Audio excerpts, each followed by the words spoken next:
Experience ഇവിടെ വന്നിട്ട് ഇത്ര എങ്ങനെ ഉണ്ടായിരുന്നു? എന്തുകൊണ്ടാ പിന്നെ ഈ സുരിയിലേക്ക് വരാൻ റീസൺ? നമ്മൾ വർഷങ്ങളായിട്ട് ഇവിടുന്ന് തന്നെയാണ് എല്ലാം ചെയ്യുന്നത്, ഡ്രസ്സുകളൊക്കെ.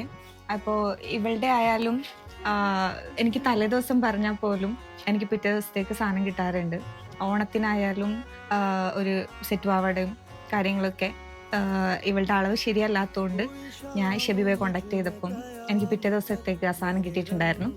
അടിപൊളി കറക്റ്റ് ഫിറ്റിലാണ് എനിക്ക് കിട്ടിയിട്ടുണ്ടായിരുന്നത്. ഇപ്പം ഇതായാലും വേറെ കളറായിരുന്നു കൊടുത്തിട്ടുണ്ടായിരുന്നത്. ഞാൻ ചൂസ് ചെയ്ത കളർ ഓറഞ്ച് തന്നെ, പക്ഷെ അതെങ്ങനെ വരുന്നുണ്ടായിരുന്നു എനിക്കറിയില്ലായിരുന്നു. പക്ഷെ കയ്യിൽ കിട്ടിയപ്പോൾ അടിപൊളിയാണ് സാധനം. ഇതെന്റെ മോളാണ്. ഇവക്ക് ഞാൻ റെഫറൻസ് കൊടുത്തത് ഒരു ബ്ലൂ കളറായിരുന്നു. ബ്ലൂവില് സാധനം അടിപൊളിയായിരുന്നു.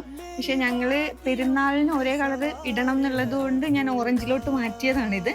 പക്ഷെ ചെയ്തു വരുന്ന സമയത്ത് പേടിയുണ്ടായിരുന്നു എങ്ങനെ ഉണ്ടാവും എന്നുള്ളത്. പക്ഷെ ഞങ്ങളുടെ ബഡ്ജറ്റിൽ ഒതുങ്ങുന്ന രീതിയിൽ തന്നെ നല്ല രീതിയിൽ ചെയ്തു തന്നു.